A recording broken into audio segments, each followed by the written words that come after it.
Selamat malam Bapak dan Ibu.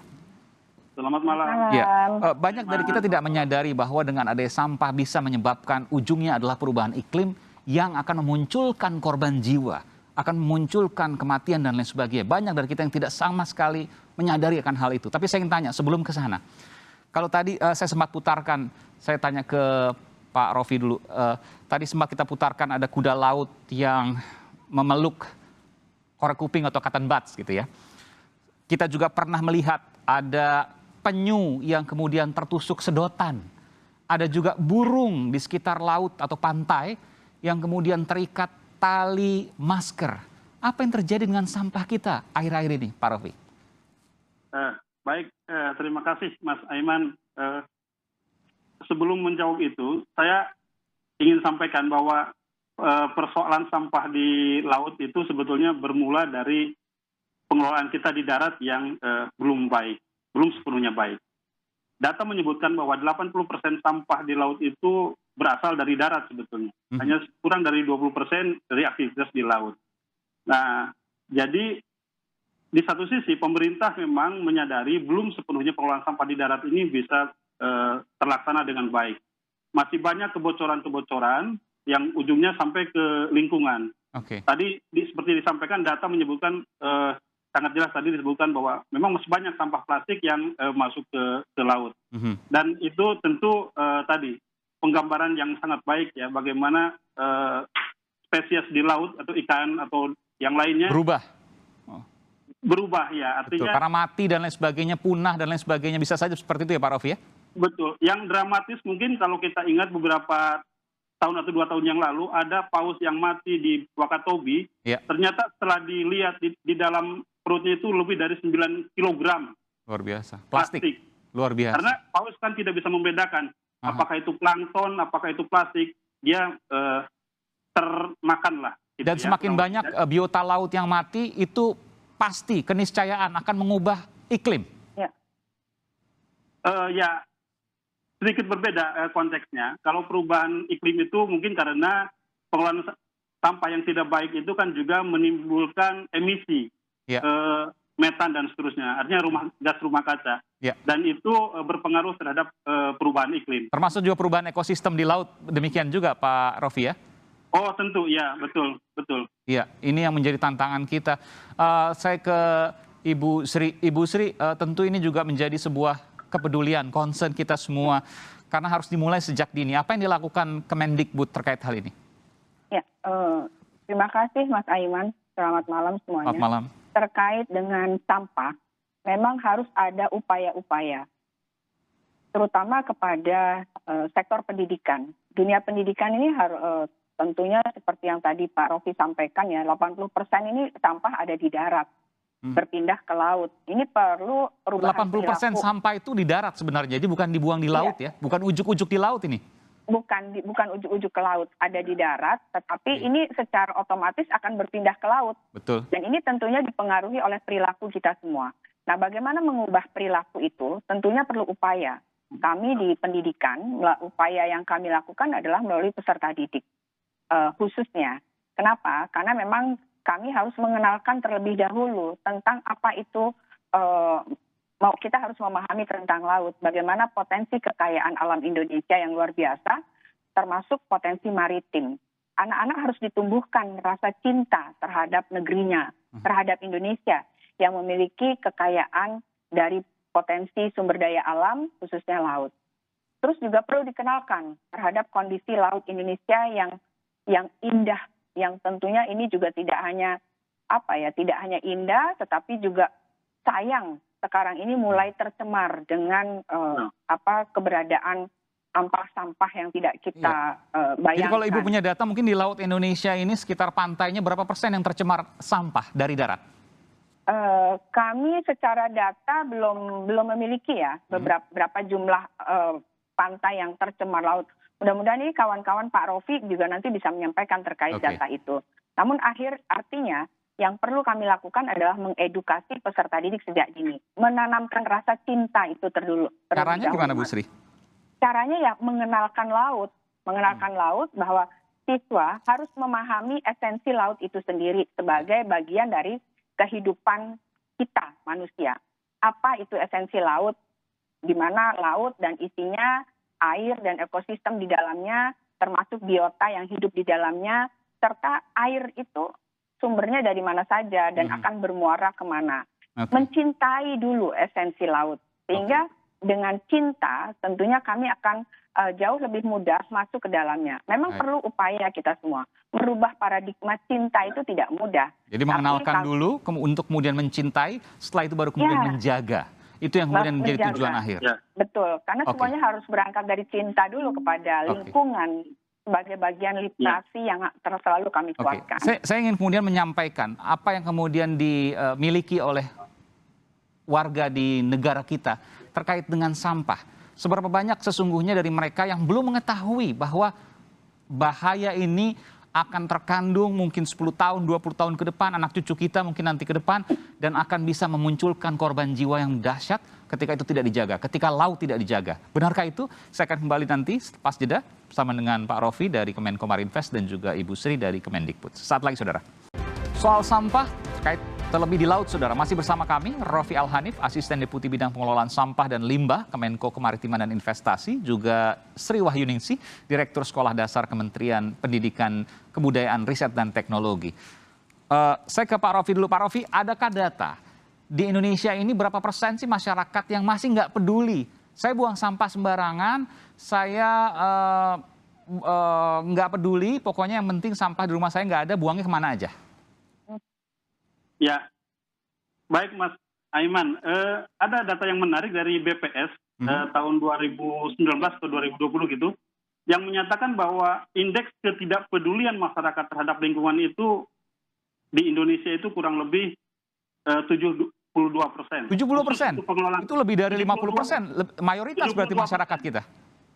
Iya, artinya bahwa sebagian besar masyarakat kita belum peduli dengan pengelolaan sampah. Artinya apa yang mereka lakukan nih Pak Rofi? Ya, artinya mereka tidak memandang bahwa sampah itu adalah bagian tanggung jawab mereka. Jadi kalau harusnya kan kita sebagai penghasil sampah bertanggung jawab terhadap sampah yang kita hasilkan. Minimal tidak dibuang sembarangan. Bahkan lebih idealnya kita sudah bisa memilah sampah di rumah. Jadi jangankan mereka tahu mana sampah organik, mana sampah anorganik. Jangankan hal itu. Buang sampah aja mungkin masih di depan got atau di sungai atau mungkin di laut kalau daerah pesisir. Begitu ya? Betul. Ini memang menarik. Mungkin di halaman mereka bersih, tetapi mereka buang sampahnya ke got atau ke sungai gitu. Atau membakar misalnya, karena itu memunculkan racun baru. Betul, ya. Betul. Apalagi sampah plastik ini yang memang akan sangat besar resikonya. Jadi 72% itu termasuk juga yang membakar sampah? Termasuk ya. Padahal itu membakar sampah berbahaya, selain karena asapnya bisa memunculkan kanker, betul ya? Juga bisa mencemari lingkungan yang lain. Betul. 72% angka yang luar biasa ini. Jadi kalau kita bicara 72%, mayoritas orang tuanya nggak tahu, anaknya apa lagi? Saya tanya ke Bu Sri. Bu Sri, apa sih yang dilakukan oleh pemerintah untuk meningkatkan hal ini agar jadi perhatian? Ini karena ngeri sekali kalau seandainya ini terkesan remeh-temeh soal sampah, tapi luar biasa bisa memunculkan korban jiwa ke depan ketika ini tidak dijaga. Bu Sri. Betul. Mas Rofi, Pak Rofi tadi sudah menjelaskan ya Pak Iman. Ternyata masyarakat kita tuh semakin meningkat perilaku hidup bersih dan sehatnya. Tapi sayangnya tidak dengan lingkungan sekitarnya. Artinya rumahnya bersih, lingkungan rumahnya bersih, tapi sampahnya tidak dikelola dengan baik. Nah, tentunya berbagai upaya kami di Satuan Pendidikan khususnya sejak dini mengedukasi anak-anak kita agar memahami esensi sampah. Kembali lagi itu, memahami esensi perilaku hidup bersih dan sehat. Setelah memahami itu tentunya dengan upaya kami melalui kurikulum yang ada pun itu sudah disampaikan betapa edukasi itu harus memberikan sebuah kemampuan kepada anak-anak kita memahami esensi lingkungan yang sehat itu yang seperti apa. Nah, persoalannya perilaku membuang sampah ini yang di sekolah misalnya diajarkan memilih sampah, bahkan menggunakan sampah-sampah limbah yang masih bisa digunakan, bahkan mengedukasi menjadi nilai ekonomis ya melalui kegiatan yang ada di sekolah. Tapi di rumah itu ketika tidak terkawal dengan baik, ini juga menimbulkan masalah sendiri. Jadi memang urusan sampah ini menjadi urusan kita semua. Masyarakat sekitar, kawan-kawan di lingkungan sekitar, ini juga harus memberikan satu pemahaman kepada masyarakat, terutama rumah tangga. Oke, apa yang harus dilakukan kalau gitu? Pertanyaan gini, apa yang harus dilakukan? Kalau seandainya orang tua mungkin nggak bisa karena dia nggak tahu, atau mungkin lingkungan RT RW, apa yang harus dilakukan? Mulai dari orang tua, RT RW mungkin? Ya, yang RT RW ini jelas perlu ada satu sistem yang memang harus disiapkan. Dari peserta didiknya sendiri, kami selalu berupaya semaksimal mungkin. Satuan pendidikan di jenjang manapun selalu mengedukasi agar anak-anak kita ini menjadi agen perubahan. Agar mengedukasi minimal di rumah orang tua. Oh, jadi yang ngajarin orang tua bisa jadi nanti anaknya begitu ya? Anaknya perilaku yang mereka dapatkan, karena pergeseran nilai-nilai ini kan kita bergerak terus ya, perilaku di masyarakat. Nah, harapannya anak-anak kita ini juga bisa memberikan masukan kepada orang tua, dan itu sudah terjadi, Mas. Alhamdulillah melalui jenjang terendah bahkan ya, kami di kementerian itu juga berupaya memberikan edukasi ini tidak hanya melalui aktivitas pembelajaran setiap hari. Tetapi di masa pandemi ini terutama kami juga menyelenggarakan misalnya sayembara atau membuat video atau berbagai aktivitas yang melibatkan orang tua, melibatkan masyarakat. Ini bagian dari edukasi. Jadi memang banyak upaya yang harus kita lakukan, yang esensinya adalah mengedukasi. Anak-anak menjadi agent of change, agen perubahan, bahkan bagi orang tua sendiri yang mungkin belum tahu. 72% angka yang luar biasa. Terakhir ke Pak Rofi. Pak Rofi, ini kan kita bicara pandemi, banyak di rumah, WFH, ya mungkin sekarang sudah mulai agak sedikit aktivitas. Tapi saya ingin tanya, selama hampir 2 tahun ini kan banyak online dan segala macam ya, makanan, paket dan lain sebagainya. Ini plastiknya luar biasa. Bertambah betul? Ya, betul. Pasti. Ada penelitian dari LIPI yang menyampaikan bahwa jumlah sampah plastik dan jumlah sampah medis itu meningkat berapa kali lipat gitu ya. Dan ini saya kira wajar karena dengan adanya online shopping yang begitu masif ya sekarang, dan itu hampir semua di wrapping gitu atau dibungkus dengan solusinya seperti apa Pak? Mungkin kita bisa sampaikan di sini, penting. Ya, yang penting tadi pertama kalau kita hal yang harus dilakukan adalah sebisa mungkin mengurangi sampah di level kita ya. Kemudian misalnya menghindari penggunaan plastik sekali pakai. Kalau setelah itu baru kita bagaimana memilah sampah-sampah tersebut sejak dari rumah kita. Sampah itu kalau plastik itu kalau terpilah bisa didaur ulang. Semua jenis plastik itu bisa didaur ulang sepanjang dia terpilah. Kalau sudah tercampur dengan mohon maaf sampah yang sudah kotor gitu, pemulung pun tidak mau ngambil itu. Sehingga akhirnya akan berujung di tadi bocor. Jadi sebenarnya kalau seandainya sampah itu sampah plastik ya saya bicara, sampah plastik ini bersih, dipilah sejak awal, pasti diambil pemulung kok minimal. Betul. Dan itu ekonomi. Jadi bisa dilihat semua plastik kresek itu panjang itu bersih, itu bisa didaur ulang. Jadi pemilahan sampah ketika banyak plastik, nggak ada pilihan untuk mengurangi plastik karena mungkin online dan lain sebagainya, harus dipilah dalam kondisi bersih dan ditaruh di tempat yang bersih sehingga itu akan diambil oleh pemulung, atau mungkin ketika punya channel, punya jaringan bisa menjualnya begitu Pak ya? Oh ya betul, sekarang sudah banyak sekali jasa, ada bank sampah atau ada yang inilah jasa-jasa pengambilan sampah ke rumah itu karena bernilai ekonomi.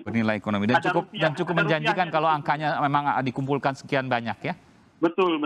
Baik. Terima kasih Pak Rofi dari Kemenko Marinvest dan Bu Sri Wahyuningsi dari Kemendikbud telah memberikan informasi yang bermanfaat, terkesan remeh-temeh meskipun ini punya konsekuensi kehidupan yang luar biasa di masa mendatang untuk anak cucu kita, dan harus kita perhatikan terutama terkait dengan pendidikan, bagaimana mengolah sampah terutama sampah plastik yang tidak akan menjadi keburukan bagi kita nanti. Terima kasih Pak Rofi dan Bu Sri, sehat selalu.